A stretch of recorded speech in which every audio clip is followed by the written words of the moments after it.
You're watching New Car Spin. This is going to be the weirdest video you've seen in a while because that is a Volvo XC60 T8 Recharge. I believe it's the extended range. It's also the Inscription trim. So you see it says Recharge down there. And it says it right there. And what that really means is this is a plug-in hybrid.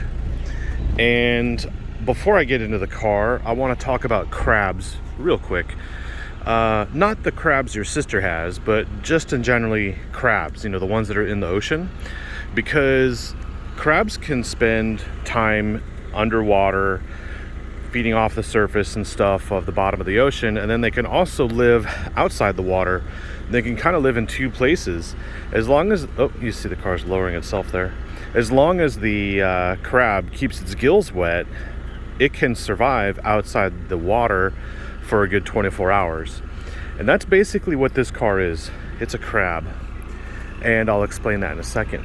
Here we have the charge port for the J1772 level 2 charger, which is kind of a drawback right now. You have a little bit of a seal here to keep water from getting in there. Obviously important on rainy days. Essentially though, it's the back seat here. This one doesn't have the built-in booster seats, but it's an option. And the 60 level, this is XC60. There's also an XC90, which is a bigger, and it's 3 rows. The trim difference is pretty remarkable. I own an S90, and now I can see, because I've owned an S60 as well, the level of effort is a little different on the 60s. It's just not quite as nice as a 90. But this car in particular is $72,000. Now, keep in mind there's a $7,500 or $5,000, whatever it is, tax incentive on this, because it's technically an EV because of that plug-in charge port. So that's kind of what this car is about. It's the best of both worlds. And get in here and I'll show you what I mean. First off, there's 2 ranges. There's the battery range and the gas range. And the battery range is at 0, but the engine's running.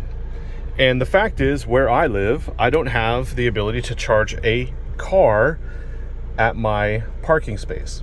So that's where a car like this comes in handy, because if you buy an EV for the first time and you don't want to spend thousands of dollars upgrading your garage to charge your car at home, you can just get one of these and you can live like a crab, basically. You can have a full tank of fuel, which is i.e. living underwater, or you can charge at home or charge at certain places and then be able to get around on EV mode only and never use gas. So it's kind of like you're living outside the water for a little bit. And obviously you can have like a 30 or 35 mile range on the battery, and then your other range there on the full tank of fuel. So you can obviously live longer under the water, or basically using gas, than you can living on electricity here, because this isn't a full EV, so you don't need a 300 mile electric range. And if you get into a situation where you run low on the battery, the car just uses the engine not only to charge it, to propel the vehicle. And that's this car's forte. It is 455 horsepower combined. That is a supercharged, turbocharged gas engine that powers the front wheels, and then it's an electric motor powering the rear wheels only. So there's no all-wheel drive system from one particular drive system. So the electric motor only powers the rear, the gas motor only powers the front. Plus, we're on air suspension, which is an option, and we have the Bowers & Wilkins stereo. So this thing is clocking in pretty hardcore. It's Inscription, so you're going to have vented seats. There is an Inscription Expression version, which you can get non-leather seats, but Volvo has the best seats in the industry. Volvo has the best leather in the industry. We have plenty of storage. Oh yeah, here's my speeding ticket. I got a speeding ticket in this car because it can go 0 to 60 in 4.5 seconds with all this power and all this weight. The biggest problem is right here, and this is basically the Biggest issue I have a Volvo. I like their Sense system, but they replaced it with Google. So this is basically Google Auto, Google Android Auto, whatever you'd call it, from your phone, but it's permanent in the car. You don't even need your phone to get Google. And this is the problem. Volvos have been really cool lately. They've been cooler than Audis, in my opinion, because there is so many settings and so many things and so many configurations you have, but not anymore, because under this system, it's that. And you used to have a scroll wheel here where you can change the drive modes, but that's now right there. So you can go between hybrid, power, pure, off-road, and constant all-wheel drive. So constant all-wheel drive is great for off-roading, or not off-roading, for the snow and the rain, kind of slippery stuff. Off-road is for off-roading, and it raises the vehicle completely. Pure is EV only. Power is like hardcore driving in sporty, and then hybrid is default. But you also see here start in pure mode, which is activated. So that means every time I get in this car and turn it on, it's going to be an EV first. And even with a zero battery, it'll drive as much as it can on battery and then kick the engine on to charge and drive around. And it's going to maintain like a normal hybrid would, sort of like, you know, what you'd expect out of the Prius. So Prius, you can't specifically say charge the car, but here you can. I can hit charge, and now while the engine's running, it'll just power the battery. And I have all week I've had this car, it's never been past 1 mile. So I've never charged it, and I'm still able to use the electricity that it's generating to do things like pass and accelerate and obviously get speeding tickets. So the problem here is this system. I don't have anymore a way to do an individual drive mode. I don't have a way to turn off traction control. I don't have any sort of configuration to change my displays or anything. These buttons are still here, but they do different things. Like, I'm no longer getting a little menu to pop up some things and go to the navigation or whatever. It's like this only turns off the display or back on, which is kind of weird. The center button turns on the trip computer, and you can see, yes, I've been averaging 17-ish miles per gallon because I just basically drive like I'm hooning it, because you're supposed to with 455 horsepower. Why would you not? And this is where we are. I like the car, but I'm conflicted. And for instance, they picked this car up in 9 minutes, and I'm still in it and I'm still driving it. And I don't know why. Maybe I'm addicted to the smell of this leather. Maybe I'm addicted to the comfortable seats. Or maybe I'm addicted to the powers of look and sound. But what I'm not addicted to is this screen. This ruins the car, and there's no other way to explain it. If you have a modern day Volvo on the SPA platform, which is an XC90, S90, XC60 from last year, the 2021, those cars have like vehicle-to-vehicle communication. They've got their own navigation system, and they've got all these settings. It's all gone, and this is all you get, right? Connectivity on or off. What they've done is they've simplified this car so you can focus on driving again, but they've taken away some features, but they've added others. And I'm just like, this car's crazy. So here's one called creep. Creep mode, it doesn't turn you into a creep. It basically means that when that's active, when you take your foot off the brake, the car will start crawling forward. But when you turn it off like this, you get one pedal driving. So you can be in stop and go traffic. You can either have the radar cruise on with this advanced package, or you can just not use the brake pedal. It's pretty creepy. I'll put my, well, that's funny because creep mode is not on, so it's not creepy. Does that make any sense? I think though that in general it's a great car, but that setup, this Google thing, is cheap. They found a way out of being cool again, and they've simplified it to the point where it's lame. Like, I can have all these apps, but I have to be logged in to get apps for the car, which, you know, I'm not logging in on a car that's not mine, so we'll just skip that. But vented seats, heated steering wheel, that's part of the climate package. We have a 360-degree camera. We have features where we can just go look at things, and yeah, it's all the standard stuff you'd expect. They've changed the air con a little bit. Obviously, we still have our particulate matter filter Volvo has the best air conditioning system as far as, you know, when it's pollen out in the springtime, or when you're behind a really stinky vehicle. Their system really does a very good job filtering. And this fan speed thing is automatic when you have it in auto mode. Like, it's all controlled through the screen is what I'm saying. And let's just drive it. So here you knock it back twice to put it in a drive. Any more than twice, you're playing with it. This right here is a charging pad for your phone, although my phone keeps sliding around and it keeps turning on and off because it says it's hot. So for some reason, yeah, this is actually hot itself. My phone overheats on this all the time, and I have a Samsung S20 Galaxy Ultra, whatever. You have USB in here, auto parking brake, auto hold. And auto hold really only works when you're not in creep, or when you are in creep mode. So even though that light's on, you don't see the auto hold icon there like you would in all the other Volvos, because we're not in creep mode. Turn on creep mode. Let's go here, driving, and we go to creep on. And let's see, drive forward a little bit, stop, turn that on.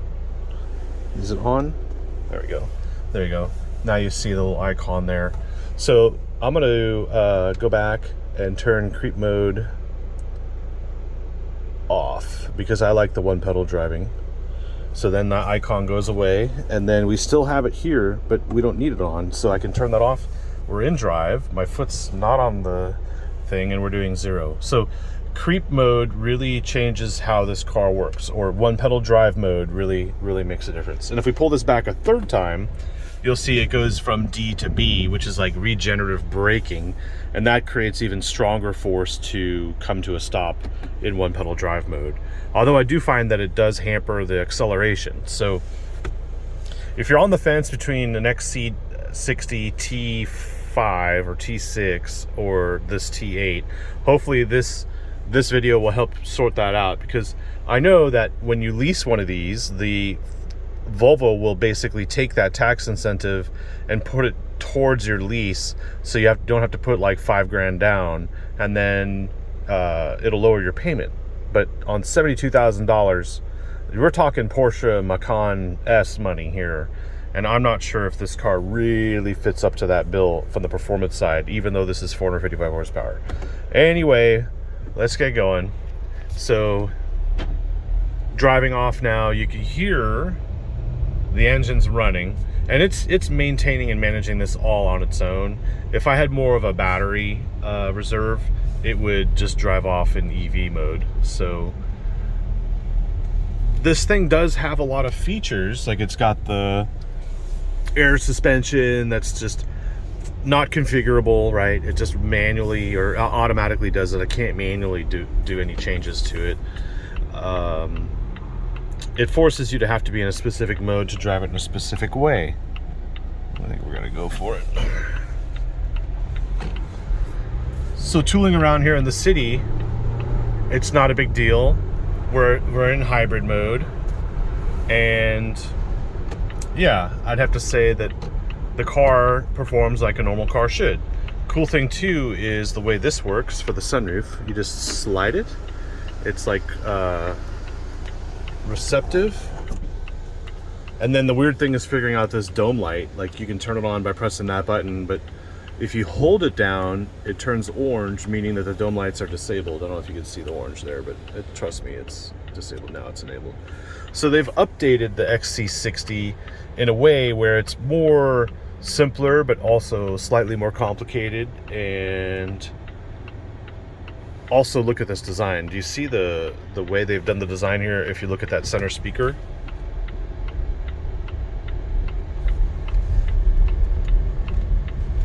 that center speaker is actually angled towards the driver to make the cabin feel a little bit bigger, and everything's off center. So that's kind of strange, but that's what they went with. I don't know why, but that's what they did. What else is going on with this car? I'll do a 0 to 60 run or some kind of hard acceleration run. Look at these NPCs. What the heck is going on here?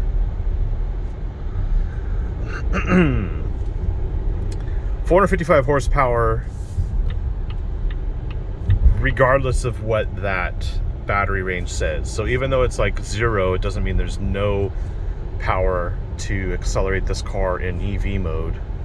What it does is it supplements the passing power and everything with the electric motors. So what I'll do is I'll get towards the tollway and I'll resume in a minute. Real quick, I also want to mention that we do have blind spot monitoring, but because they got rid of all of the features here where you can enable and disable things, you can't turn off blind spot monitoring or pretty much anything else. Like, you can't change the distance warning of the auto braking for collisions and stuff like that. You can do distance here for the auto cruise, but like a lot of the features are gone. So this car is a little bit more frustrating to me because it's lost that edge of being cool. It's gone more to being like an Audi or something simpler, and I don't like that. I'm not even sure if the gas version even has the ability to disable stop start anymore. I think it's unfortunate that Volvo took that route. And this here is cheap because I don't care for this kind of map system at all. So what we'll do is we'll just do a little bit of accelerated advanced driving here. Okay, that's in hybrid mode. So when you put your foot down, the electric motor kicks in before the gas engine and transmission even have a chance to kick down. So that little bit of time that you save really makes a difference in how you can drive this car. So what we're going to do is we're going to put it into power mode, and you can see there the car is lowering down, the suspension firms up, and even with 0 miles left on the battery, we're still going to have some juice to just blast through. And it's just a huge wave of power. I mean, the speed here is remarkable. And even if we want to just have passing power, we have it as well. You see we have heads-up display. So when we put the navigation on, this problem too is like, I don't have Google satellite images, I just have the Google map. And it's basically exactly what you're going to see in Google Android Auto if you had your phone plugged in, but even if you don't, this is what you're going to have. So Apple users will be completely confused by this, and I think it still has Apple CarPlay, so you had to plug your phone in to get your other version of apps. That's a possibility. Just gonna put the foot down here. So passing power is aplenty. We're still in charge mode, so let me go back to turn that off.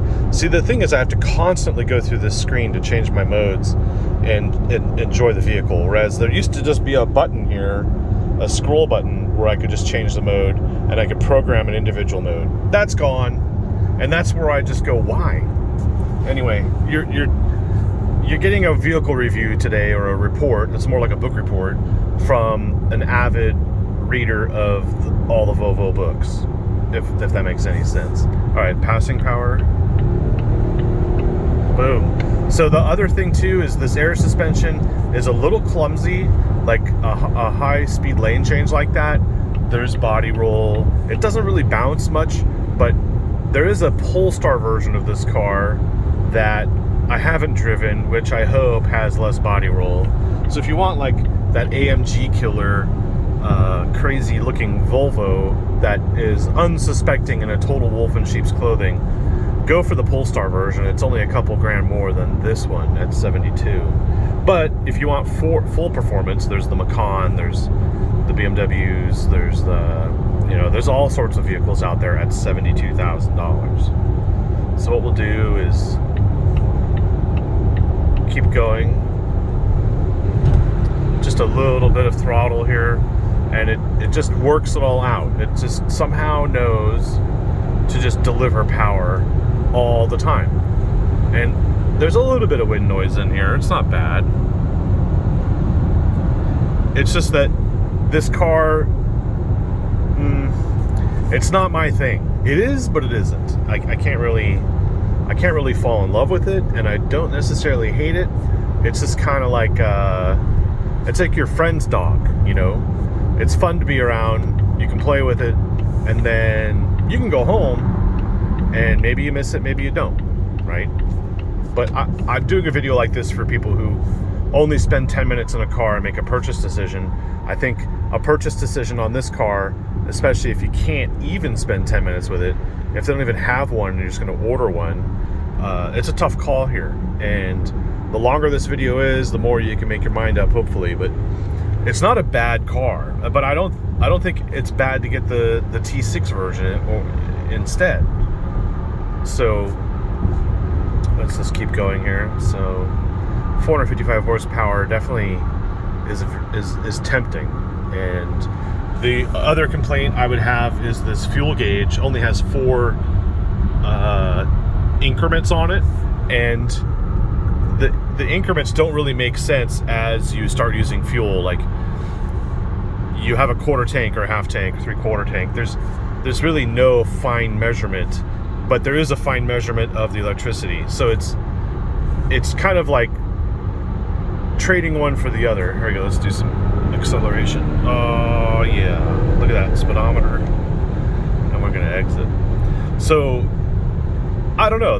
What are they focusing on here? Are they focusing on just hybrid as a concept, or are they focusing on pushing everyone towards electric, or are they pushing everyone towards less fuel consumption? Like 455 horsepower in a hybrid in a Volvo is the most bonkers thing you can come up with, but they've been doing it for a while now. It used to be 400, then they have this extended range, which is 455 for the power rating. And I think it's a shocker. And just for that fun fact, that fun factor of having a Volvo with that much power, I think it makes sense. But if you're a hardcore hybrid enthusiast, this isn't the car for you. Go get a BMW hybrid or something like that. I just think that Volvo found a way to game the system, and they game it with plug-in electric. They game it by checking off all the boxes, like, oh, all of our cars are electrified, which this is. And then, you know, you've got your features. So what we're going to do is we're going to go to hybrid mode. It would raise the car. If we go to pure mode, which we can't, right, because there's not enough electricity. Otherwise, we can go to off-road and constant all-wheel drive. Constant all-wheel drive is the engine and the gas engine and the electric motor working together to give you like a 50-50 torque split front to rear. I don't know if that settings screen expires after a certain time period either way. Oh, thanks, NPC. These people. I don't know how people in like the most useless cars can be in the most hurry. Like, what do you do that's so important where you have to like drive like that? Anyway, once that traffic clears, I'll give you sort of a burst, a logic of nonsense words here. What I'm trying to say is, once those cars move and I have plenty of space, we'll go for it.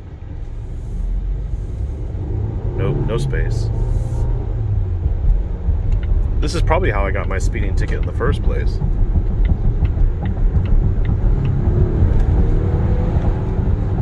Just way too easy in this car to pass.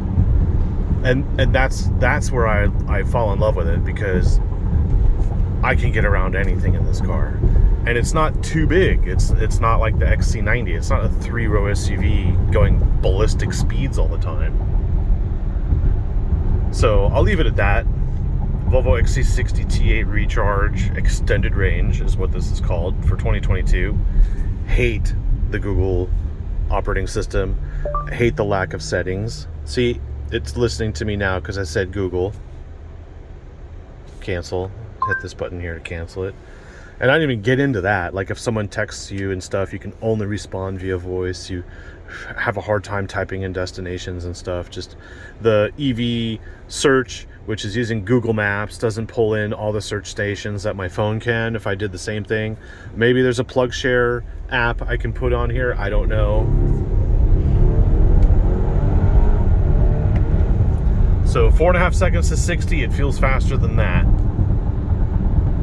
And that's at 0 battery, so 0 mile range. If it had If it had more power in the battery bank, I would assume that it would even have stronger capabilities, because the battery pack would supply more power to the motor, to the electric motor, rather than the gas engine having to kick in to make up for that deficiency. Again, like, there's so much going on in this car. I don't know how they blend the difference between the engine in the front and the electric motor in the rear, and how they get them both to work together in sync like that. It blows my mind. But you do get 4 years of maintenance, scheduled maintenance, and 4 years of warranty on the Volvo, and it's pretty comparable to the Audi, even though Audi doesn't have a plug-in hybrid SUV. They have the e-tron full EV, which is slower than this, and then they have the SQ5, which costs as much as this. It's just like, this car is weird, but it checks every single box. They were like, these Swedes are so brilliant, like, we're gonna do everything, is what they basically said. So,